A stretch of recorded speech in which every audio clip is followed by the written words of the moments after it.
এটি কোনো মারামারি নয়, এটি সিনেমার গল্পকে হার মানানো এক বাস্তব কাহিনী। ঘটনাটি ঘটেছে কুড়িগ্রাম জেলার রৌমারী উপজেলার রৌমারী সদর ইউনিয়ন পরিষদের চেয়ারম্যানের অফিসের ভেতরে।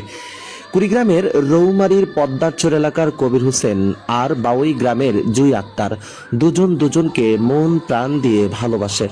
দীর্ঘদিন ধরে চলছিল তাদের এই পবিত্র ভালোবাসাটা, কিন্তু এক পর্যায়ে যখন সবার মধ্যে জানাজানি হয়, একে অপরকে বিবাহ বন্ধনে যখন রাজি হয়, ঠিক তখনই পরিবার হয় তাদের প্রধান বাধা।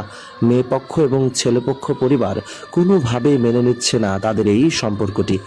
অবশেষে বাধ্য হয়ে সেই সম্পর্ক ছিন্ন করার জন্য ইউনিয়ন পরিষদে বিচার নিয়ে গিয়েছিলেন।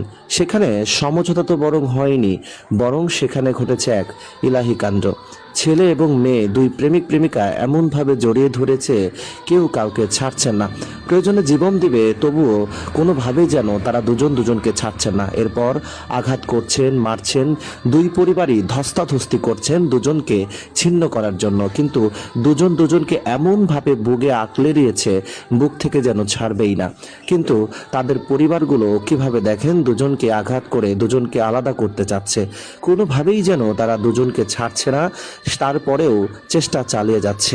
আমাদের সমাজের মানুষগুলো কেন জানে না প্রেম এ তো স্বর্গ থেকে আসে, স্বর্গেই চলে যায়।